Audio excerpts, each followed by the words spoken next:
주 안에서 행복한 하루 되시기 바랍니다. 네, 마스크를 써서 표정은 알 수 없지만 그래도 미소로 우리 서로 인사 나누는 게 좋겠습니다. 자, 예수님의 말씀들이 다 귀중하죠. 그런데 그 말씀들 가운데, 예수님이 직접 하신 말씀 가운데 귀중한 말씀들이, 특별히 귀중한 말씀들이 있습니다. 오늘 또 그런 말씀이 되겠는데요. 오늘 본문 보면 35절, 36절, 37절 보면 반복되는 단어가 하나 나옵니다. 무엇이죠, 여러분? 목숨이라는 단어입니다. 목숨이라는 단어. 영어 성경을 보면 이 목숨을 life, 때로는 soul, 다르게 표현을 번역을 해 놓았는데요. 헬라 원문으로 보면 한 단어입니다. 같은 단어입니다. 그런데 이제 본문에 따라서, 문맥에 따라서 이제 다르게 설명되기도 하는데요. 오늘 이 본문의 이 목숨은 생명이다, 그렇게 번역을 하면 틀림이 없겠습니다. 그런데 이 생명이 육체적 생명일 수도 있고 또 영원한 생명일 수도 있습니다. 그 본문에 따라서 다르게 해석될 수 있는데요. 오늘 특별히 35절은 유명한 구절입니다. 누구든지 자기 목숨을 구원하고자 하면 잃을 것이요, 누구든지 나와 복음을 위하여 자기 목숨을 잃으면 구원하리라. 살고자 하면 죽고 죽고자 하면 산다, 대명제를 알려주고 있습니다. 예수님은 오늘 생명이라는 주제를 다루고 있습니다. 생명, life. 죽느냐 사느냐. 세상에서 일반적으로 우리가 터득한, 또 세상에 강조하는 것은 무엇입니까? 너가 중요해, 너가 살아야 돼. 이제 이걸 많이 강조하죠. 너가 중요해, 너가 살아야 돼. 그러니까 초점이 어디에 있느냐면 내가 사는 것에 초점을 맞춥니다. 거기에 너무 강조를 하다 보면 뭐예요? 내가 살기 위해서 다른 사람을 죽일 수도 있습니다. 내가 사는 것 자체에만 고정되어 있으면 사실은 내가 사는 게 아니고 죽음의 길로 가는 것인데, 세상에서 일반적으로 터득한 방식은 너가 중요해, 너가 살아야 돼. 이것을 강조하죠. 자기 자신에게 초점을 맞추게 합니다. 이것을 우리는 흔히 병적인 자기애라는 표현을 쓰기도 합니다. 너무 지나치게 자기 중심으로만 치우쳐져 있는 상태. 그래서 오늘 세상 안으로 들어가 보면 모두가 개인의 권리를 강조하죠. 내가 살 권리. 물론 살 권리가 있어야 되죠. 그런데 그 살 권리를 너무 강조하다 보면 관계가 끊겨버리죠. 생명이라는 것은 한 사람에게만, 나만 살아서 사라질 수 있는 게 아니죠.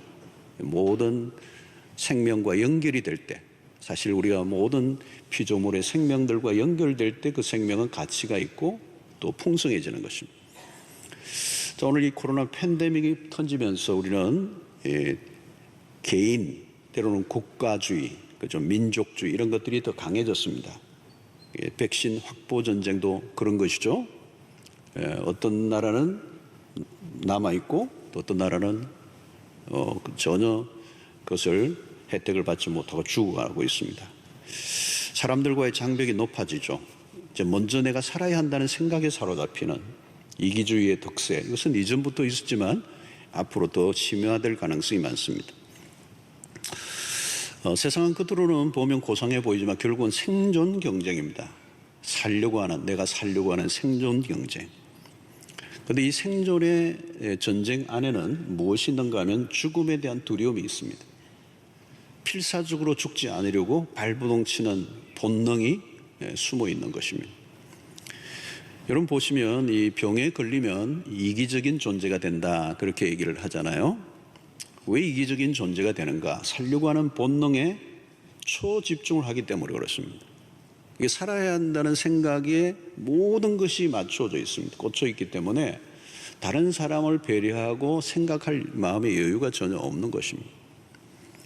자, 그런 의미에서 이 세상 전체도 마찬가지예요. 왜 이렇게 사람들이 이기적인가? 넓게 보면 모두가 시한부 인생이에요. 시한부 인생. 죽음의 초일기에 들어간 것입니다. 언제 죽느냐의 싸움이지 반드시 그 죽음의 이제 세계 안에 들어와 있는 거예요. 그 살고자 하는 욕망이 강할수록 이기적인 존재가 됩니다. 세상이 살벌한 이유예요. 세상 안으로 들어가면 치열합니다. 생명의 결핍이 느껴지죠. 생명을 가졌지만 생명의 기운이 약화된 상태로 다 살아가고 있습니다. 소멸의 힘이 지배하고 있는 것이죠. 그래서 70년, 80년 혹은 100년을 살지만 이 생명의 기운은 시간이 흐를수록 소멸되고 있는 것입니다. 그래서 현대의학이 발달해서 생명을 연장시켜주는 일들이 많이 있긴 하지만 병원에 가보시면 이게 생명인가? 라고 생각이 들지 않은, 그것을 우리는 생명이라기보다는 연명한다 이렇게 얘기하죠. 연명해가는, 그 연명의 기간을 늘리는 것, 현대의학이 할 수 있는 것. 그래서 사실은 생명의 질이 현저히 떨어진 상태입니다. 살았다 하지만 실제로는 죽은 것과 같은, 아니 죽는 게 훨씬 낫지 않나 하는 생각이 들 때가 있습니다. 자, 그런데 우리가 나이가 들수록 생명에 대한 애착은 더 강해집니다. 자신 안에 생명이 얼마 남지 않았다는 생각이 들면 더 이기적이게 되고요.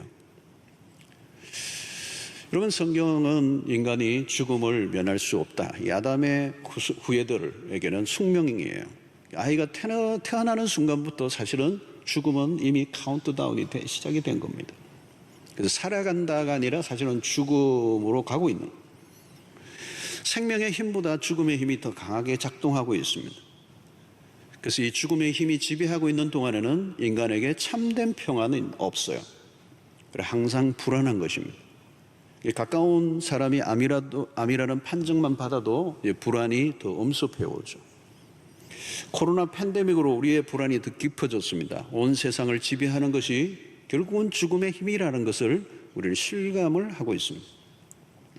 우리는 백신을 맞고 마스크를 벗으면 좋은 날이 올 것이라고 믿습니다. 그러나 죽음의 힘이 약화되는 것은 아닙니다. 자, 우리는 성경을 들여다보면서 예수께서 이 생명에 대해서 어떻게 얘기하는가에 귀를 기울여야 합니다. 나만 살려고 하면 죽게 되어 있습니다. 그것이 하나님이 만드신 생명의 원리입니다. 그래서 세상은 어떻게 살든지 우리는 성경적 원리를 따라 이 생명을 살아가는 법칙을 익혀야 합니다. 개인이 살기 위해서 산다면 그것이 정말 과연 생명을 누리는 것인가? 성경은 언제나 공동체 그리고 함께 두부로 살라고 말씀하세요. 성경을 보면 이 부자가 밭에서 곡식을 이제 추수할 때 그 추수를 다 거두지 말고 남기도록 명령을 하셨습니다. 가난한 이웃의 생명을 생각하라는 거죠.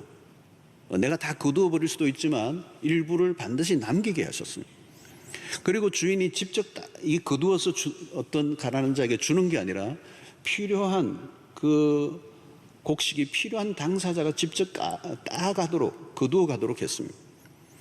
만약에 주인이 거두어서 주면 그것을 주인이 주는 것이 되는 것입니다.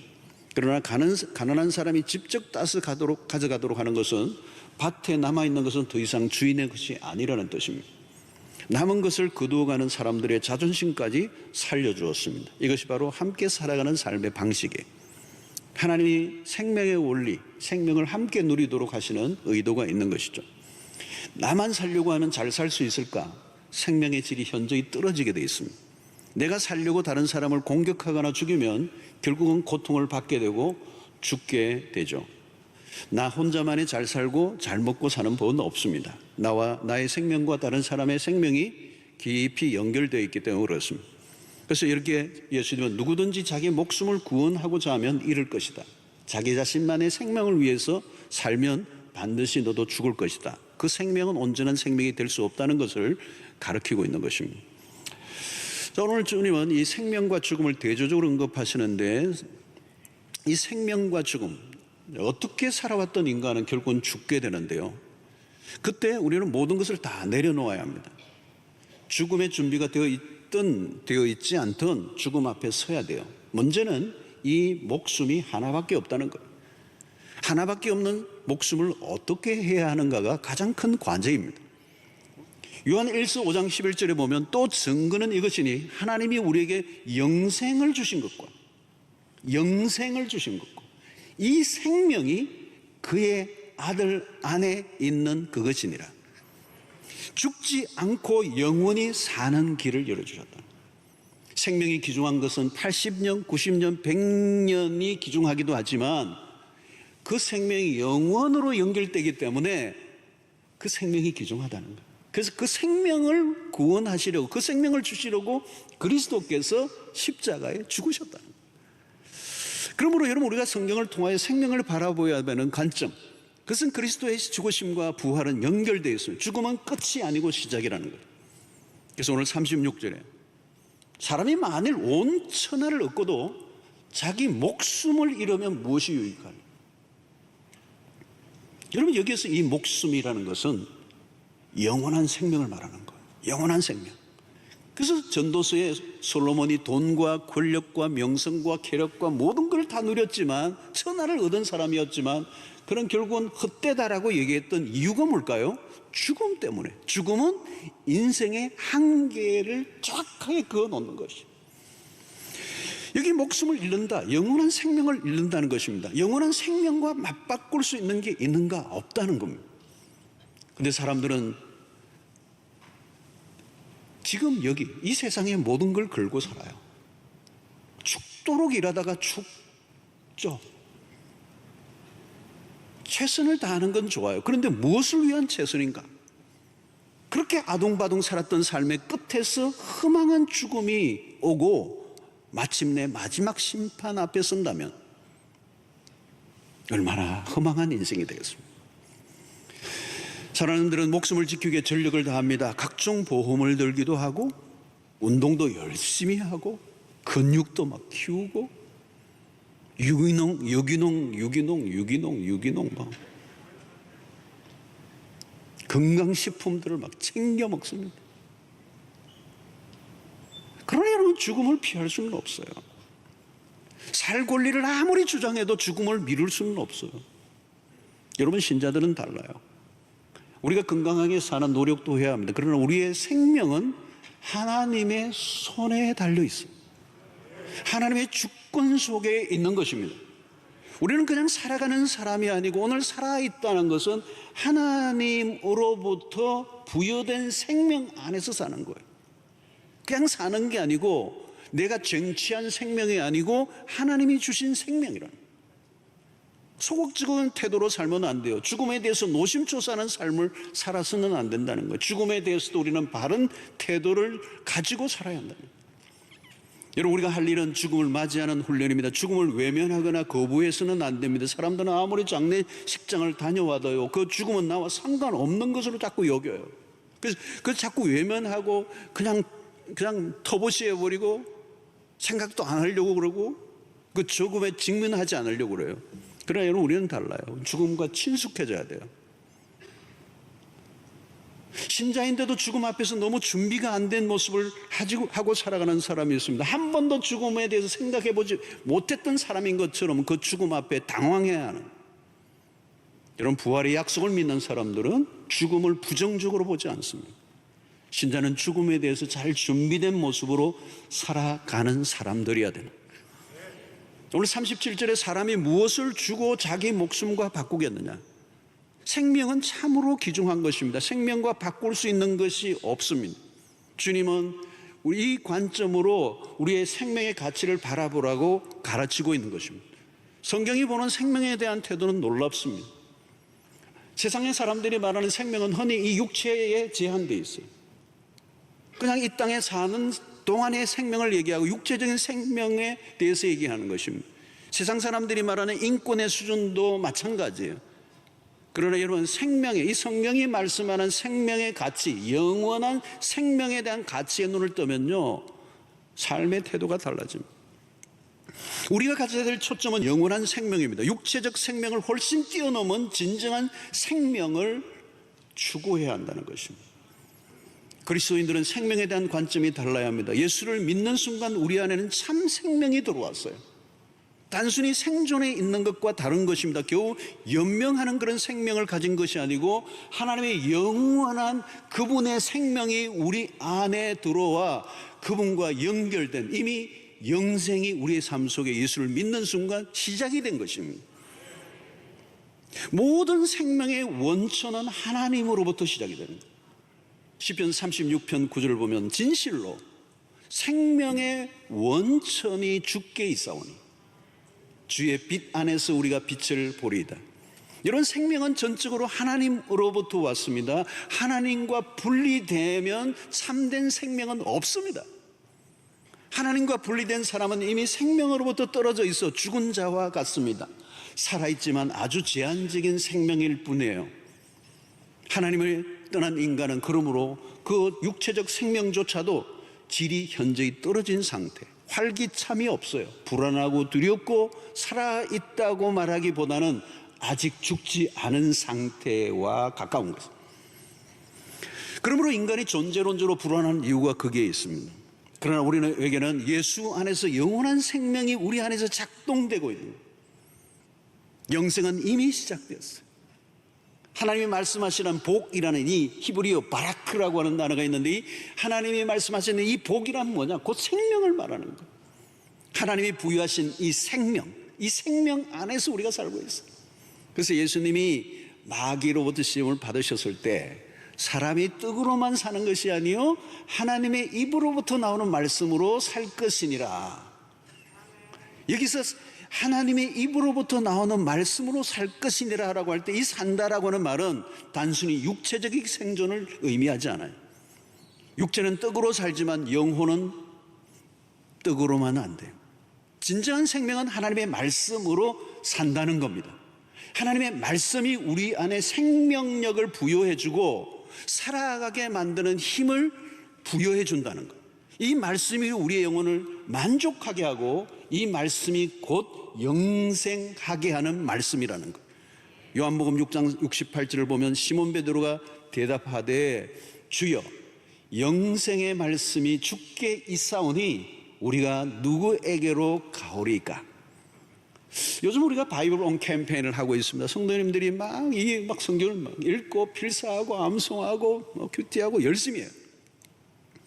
어려울 때 여러분 이 말씀을 가까이 하는 이 바이블 온 캠페인이 얼마나 중요한지 몰라요. 말씀의 위력을 실감하게 돼요. 우리 안에 생명력이 충만하게 하는 것은 돈이나 세상적인 것들이 아니에요. 그런 것들은 도리어 우리 안에 생명력을 빼앗아가는 겁니다. 우리 안에 생명의 충만함은 하늘로부터 나오는, 하나님의 입에서 나오는 말씀을 하는 거예요. 말씀은 우리의 영혼에 힘을 불어넣어 줍니다. 살게 하는 힘을 나오는 거예요. 모든 우울감을 떨쳐버리게 하고 생명력이 회복되고 의욕이 살아나고 두려움에 맞서게 하고 기쁨이 넘치게 하고 우리를 짓누르는 어둠의 영을 밀어내게 하는 힘이 말씀 안에 있다는 거예요. 자, 그러면 여러분, 하나님이 주시는 이 생명 안에서 살아가려고 하면 우리는 어떻게 해야 하느냐? 첫 번째로는 말씀으로 우리의 영혼이 날마다 풍성해지는 것과 또 하나가 더 있어요. 우리의 삶을 죽이는 게 있어요. 그 죽이는 것을 우리는 막아내요. 그게 뭘까요, 여러분? 바로 죄라고 하는 거죠. 죄.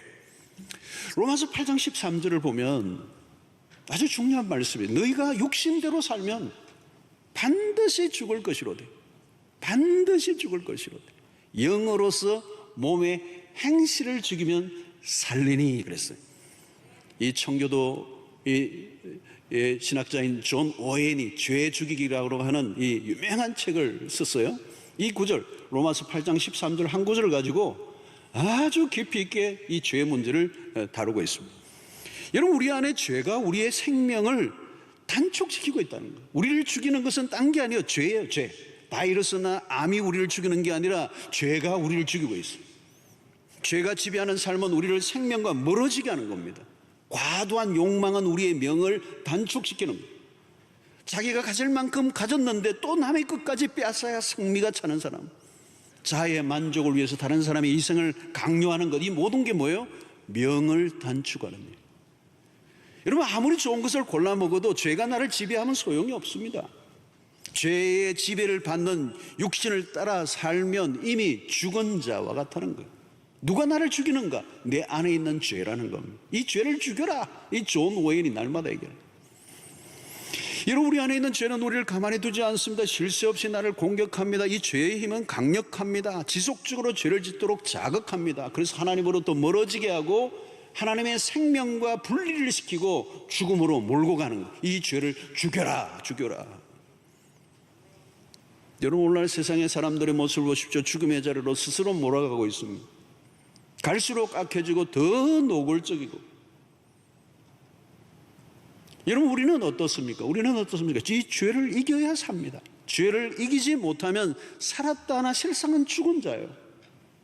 죄를 가볍게 여겨서는 안 됩니다. 죄는 결국 사람들을 지옥으로까지 데리고 가는 것입니다. 그래서 우리는 십자가 안에서 이 죄를 처리해야 합니다.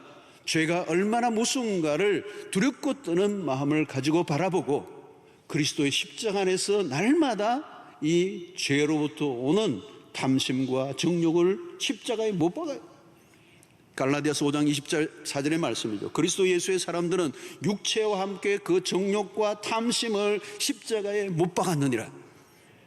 여러분, 우리의 타락한 본성이 문제입니다. 육신의 본성은 우리를 비극적인 죽음으로 몰고 가요. 살고자 하는데 결국은 죽어요. 날마다 죽는 이 삶을 그리스도 십자가 안에서 우리의 자아가 죽고 우리의 탐심이 죽고 우리의 정욕이 죽어야 우리가 날마다 새로운 삶을 살 수 있게 되고 그 생명이 풍성한 생명이 되는 것입니다. 사랑하는 성도 여러분, 그리스도 안에서 참 생명의 복을 누리는 은혜가 있게 되기를 축원합니다.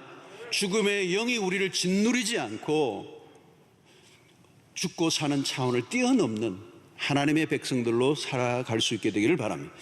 자, 우리에게 주어진 사명이 하나 있어요. 그게 오늘 35절에서 다시 한번 우리가 확인할 수 있어야 되는데요. 35절을 다시 보겠습니다. 누구든지 자기 목숨을 구원하고자 하면 잃을 것이요. 그 다음이죠. 누구든지 나와 복음을 위하여 자기 목숨을 잃으면 구원하리라.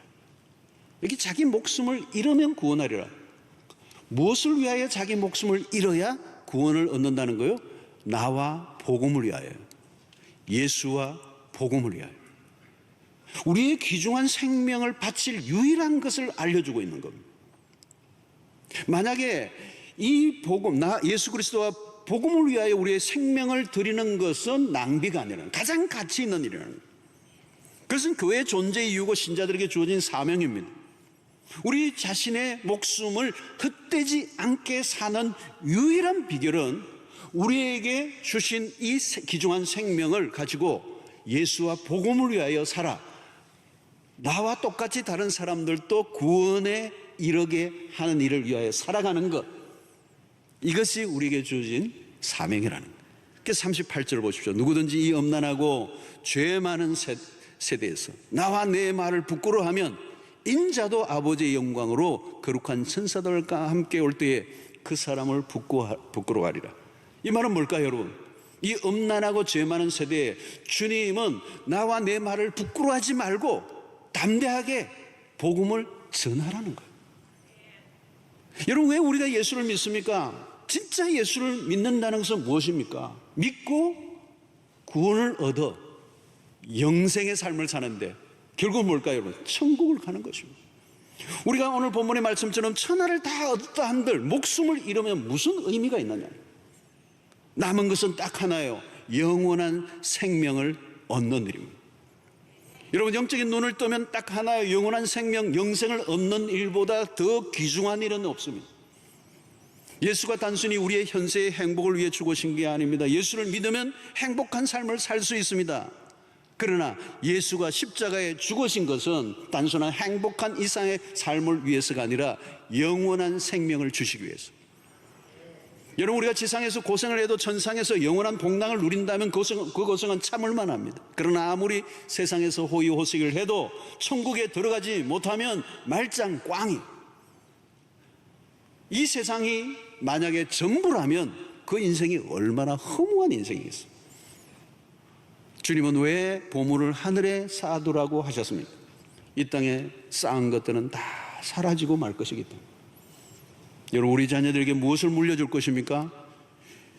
유산을 물려주지 않아도 예수 유산 물려주면 최고인 줄로 믿습니다. 진짜 복은 구원입니다. 모든 것은 천국으로 귀결됩니다. 영원한 생명을 얻어야 그게 복입니다. 아무리 세상적으로 잘 먹고 잘 살고 평안해도 영원한 구원을 얻지 못하면 의미가 없습니다. 그러므로 여러분, 우리가 아이들을 공부를 하지 않는다고 안타까워하는 것보다 더 중요한 것은 교회 안 나가는 것을 안타까워해야 돼요. 여러분, 오늘날 천국과 지옥을 안 믿는 교인들이 많습니다. 여러분, 천국과 지옥 이야기하면 무식한 사람이라고 생각하는 사람들도 있습니다. 여러분, 천국과 지옥을 가볍게 여기지 마시기를 바랍니다. 우리의 자녀들의 구원을 위하여 노력할 수 있게 되기를 바랍니다. 아무리 좋은 대학을 나고 출세를 하고 천하를 얻었다 해도 구원을 얻지 못하면 무슨 의미가 있느냐, 지옥 가면 무슨 의미가 있느냐는 거예요. 다른 거 다 잃어버려도 괜찮아요. 세상에 좀 밀려도 너무 염려하지 마세요. 우리는 이 세상을 추구하는 사람이 아니라 영원한 나라를 추구하는 사람.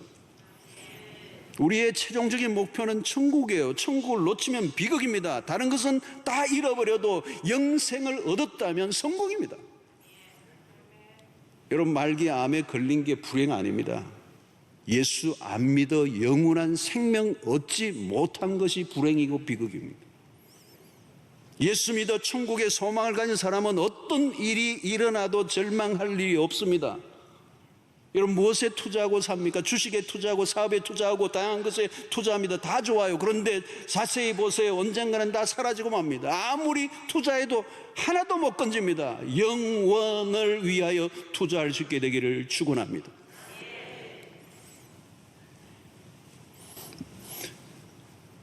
오늘 이 말씀이 예수님 말씀인 거예요. 자기 목숨을 잃으면 무슨 유익이 있으리요? 다르게 표현하면 그 생명이 지옥에 간다면 무슨 유익이 있으리요? 이 말이에요. 여러분, 여기서 목숨을 잃어버린다는 것은 그냥 잃어버리는 게 아니라 영원히 잃어버리는 거예요. 세상의 것들을 쫓다가 영혼을 놓치지 않게 되기를 바랍니다. 왜 믿음의 선진들이 자신의 생명을 걸고 복음을 전했습니까? 우리 한국의 초창기의 선교사들이 왜 생명을 걸고 여기 와서 자기의 모든 걸 버리고 여기 와서 복음을 전했습니까? 생명을 구원한, 영원한 생명을 얻게 하는 그 일보다 더 귀중한 일이 없었기 때문에. 영원의 세계에 눈을 뜨고 보니까 영원한 생명을 얻게 하는 그 일보다 더 중요한 일이 없으니까 내 생명을 바쳐서라도 다른 사람의 생명을 구원하는 위하여 내 생명을 드리겠다는 거예요. 오늘도 우리 교회에서 파송되는 수없는 선교사들의 그 삶의 목적은 딱 하나예요. 구원받은 이 구원의 복음이 나로 끝나지 않고 이 복음을 듣지 못하고 지옥으로 달려가는 수없는 생명을 건져내기 위하여 내 생명을 바치겠다는 거예요. 지금도 코로나 이 팬데믹 상황으로 정말 이 아시아권의 어려운, 그냥 날마다 사람들이 죽어가는데 그 안으로 들어가서 복음을 전하는 우리 선교사님들은 뭐예요? 그 죽음으로 끝난다면 정말 비극이고 고통이지만 그럼에도 불구하고 그들이 예수의 복음을 전하여 그들을 영원한 생명으로, 영원한 구원으로 천국으로 인도하기 위하여 자신의 삶을 바치는 것이 가장 가치 있는 일이고 그것이 내 생명을 낭비하지 않는 유일한 길이기 때문에. 사랑하는 성도 여러분, 결국은 결론이에요. 모든 걸 다 얻은들, 천하를 얻은들 생명을 잃어버리면 무슨 의미가 있느냐. 이 말은 우리의 가슴에 오늘 굉장히 비수처럼 꽂는 거예요. 저는 장례식 많이 인도를 해봤어요. 저는요, 그 고인에 대해서 별로 다른 관심 없어요. 옛날에 뭘 했던, 얼마나 대단한 분이든 관심 하나도 없어요. 장례식 갈 때 이분 구원받은 분인가? 이분이 예수를 정확하게 영접했던 경험이 있는 분인가? 예수를 믿었던 사람인가? 그거 확인합니다. 그렇게 확인해야 기도가 나와, 기도가. 그게 없으면요, 기도할 게 하나도 없어요.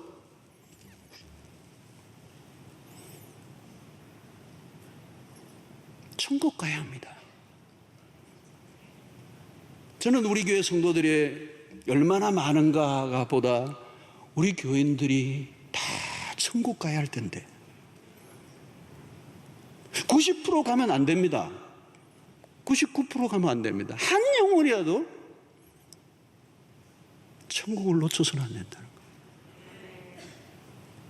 직분을 얼마나, 무슨 직분을 갖고 있는가 중요하지 않아요, 여러분. 무슨 봉사를 얼마나 많이 했느냐 중요하지 않아요. 개척교회 몇 개 세웠다 중요하지 않아요. 그분이 천국 가야 돼요.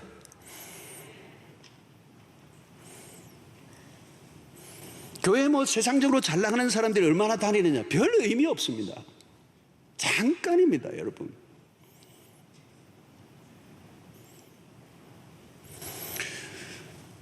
여러분, 우리 자녀들을 사랑하잖아요.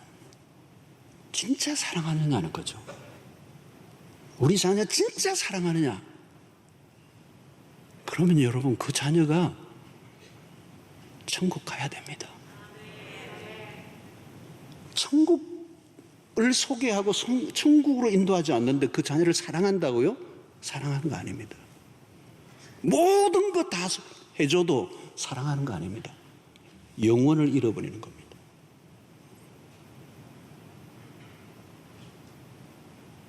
최근에 뉴스에서 났잖아요, 여러분. 그 의대 다니는 아들이 한강에서 실종이 됐어요.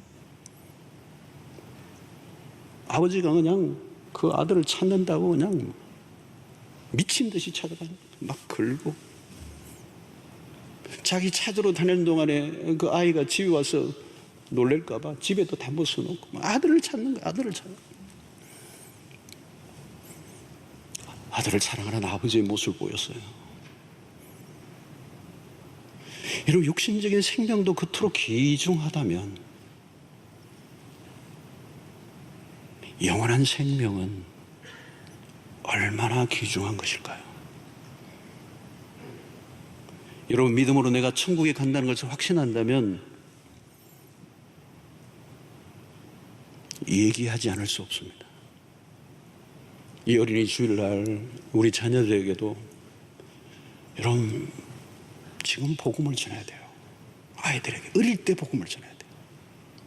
어떤 일정한 나이만 지나면요, 아무리 얘기해도 안 받아들여요. 이미 다른 영이 들어가 있어요. 힘으로도 안 되고 능으로도 안 돼요. 피눈물을 쏟아도 안 돼요. 때가 있어요. 복음을 받아들일 때가 있어요. 그 때를 놓치면 안 돼요. 그 때를 놓치면 이 세속의 문화가 그 아이를 그대로 두지를 않아요. 안 돼요. 아무리 그를 어떻게 데리고 올려도 안 돼요. 때가 있어요. 그래서 14 운동을 하죠. 4살부터 14살까지. 부모의 품에서 부모의 말을 들어줄 때 예수의 복음을 전해야 돼요. 천국을 소개해 줘야 돼요. 이 땅의 생명이 끝이 아니라는 거. 죽음이 끝이 아니라는 거. 죽음은 심판이에요. 영원한 생명을 얻게 하시는지, 영원한 형벌에 이를 것인지, 지옥인지 천국인지 성경은 정확하게 내세를 얘기해요. 내 형제를 사랑한다면, 내 부모를 사랑한다면, 내 친구를 진정으로 사랑하는가? 줄 수 있는 최고의 선물은 영생의 선물. 우리가 복음을 전해야 될 이유예요. 우리가 나와 복음을 위하여 자기 생명을 잃으면 그야말로 그가 구원을 얻을 것이다. 우리 주님이 하신 이 말씀을 기억하고, 인생은 짧습니다. 어느 날 황급히 죽음이 다가옵니다. 우리의 주어진 지상의 시간이 마감되는 날이 와요. 그것으로 끝나지 않습니다. 그 다음에 next, 진짜는 그 다음이에요. 영생의 문으로 들어가는, 믿음으로 예수의 이름으로 영생의 문으로 들어가 천국에서 만나는 은혜가 여러분들 모두에게 있게 되기를 바라고, 우리 가족들, 우리 그토록 사랑하는 자녀들에게 이 천국의 축복을 누리도록 복음을 전가하는 기회를 놓치지 않는 여러분들 되시기를 축원합니다.